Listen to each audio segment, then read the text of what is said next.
Hello दोस्तों, कैसे हैं आप सभी लोग। आई होप आप इंजॉय कर रहे हैं अपने हर पल को। और मैं हेमा सिंह फिर से एक अमेजिंग स्टोरी के साथ। लोग इकट्ठे हो रहे थे, चिर निद्रा में लीन। माँ की अंतिम यात्रा की तैयारी होने लगी। उनको नहलाया जा रहा था। वैसे तो ये काम बहुएं करती हैं और देवरानी अपना फर्ज निभा रही थी। एकदम अल्लड़ सी, लापरवाह सी, कोई काम नहीं कर पाती थी मैं। मायके में दादी की दुलारी जो थी, लेकिन ससुराल में सासू माँ की बीमार पड़ने पर जब पहली बार किसी तरह रोटी बनाई तो मोटी और कच्ची बनाई, जिसे खाते ही बाबूजी माँ पर चिल्ला दिए, राजू की अम्मा, भौरिया को कुछ सिखाओ, एक तो मोटी और दूसरी कच्ची रोटी बनाई है इसने। सुनकर माँ ने धीरे से शांत कराया था, अरे अभी बच्ची ही तो है, पर होशियार है, धीरे धीरे सब सीख जाएगी, तुम देखना। फिर ठीक होते ही खुद सारी रोटियां सेकने के बाद 2-3 रोटी की लोई बचा लेती और बड़े प्यार से खेल खेल में रोटी बेलना सेकना सिखाती।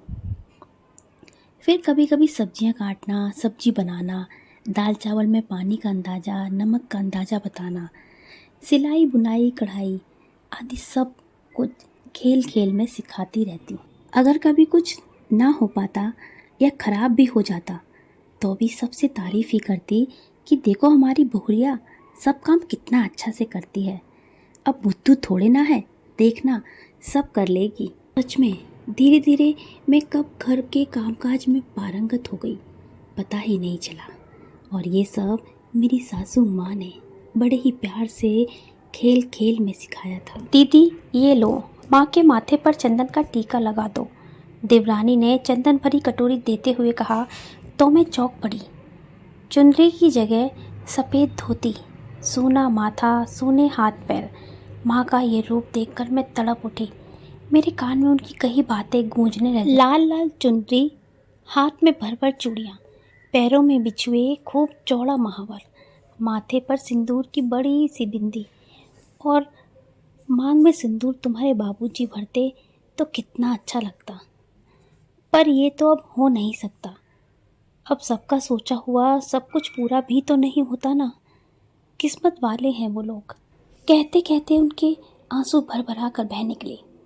पर हमारी एक इच्छा पूरी कर देना, जब हमारी आखिरी विदाई हो तो हमारे माथे पर चंदन ना लेपना, बल्कि एक बड़ी लाल बिंदी जरूर लगा देना। तुम्हारे बाबूजी के पास सूना माथा लेकर नहीं जाना चाहते, काहे कि उनके सामने हम कभी बगैर बिंदी के रहे नहीं थे ना। उन्होंने मेरा हाथ कसकर पकड़ लिया। बिटिया, करोगी ना हमारी ये इच्छा पूरी? दीदी टीका लगाओ ना, भैया कह रहे हैं देर हो रही है। देवरानी की आवाज़ सुनकर मैंने उसका हाथ कस के पकड़ लिया।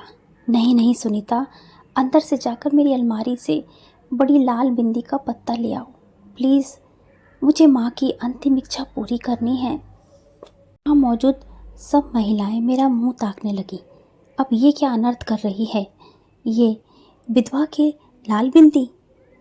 उनमें फुसफुसाहट शुरू हो गई। पर अपनी उस माँ के लिए मैं उनकी परवाह क्यों करती, जिसने मुझे हमेशा बहू नहीं बल्कि बेटी से बढ़कर माना था, जिन्होंने मेरी जन्मदात्री से ज़्यादा मुझे प्यार दिया था, जिनकी स्नेह छाया में मैं पली बड़ी। उनकी आखिरी इच्छा मैं कैसे ना पूरी करती? और माँ ही क्यों, शायद दुनिया की हर औरत सुहागन बनकर ही इस संसार से विदा लेना चाहती होगी। माथे पर बिंदी लगाते ही माँ का चेहरा दमक उठा। देखा माँ, बाकी तो मैं कुछ नहीं कर पाई, पर मैंने आपकी इच्छा पूरी कर दी। जाओ माँ, बाबूजी आपका इंतज़ार कर रहे होंगे, क्योंकि अब आपकी मांग तो वही सजाएंगे ना। मैं बुदबुदाई और प्यार से उनका मुंह सहलाते हुए मैंने उनके गाल पर अंतिम चुंबन अंकित कर दिया। बस इतनी सी थी ये यात्रा।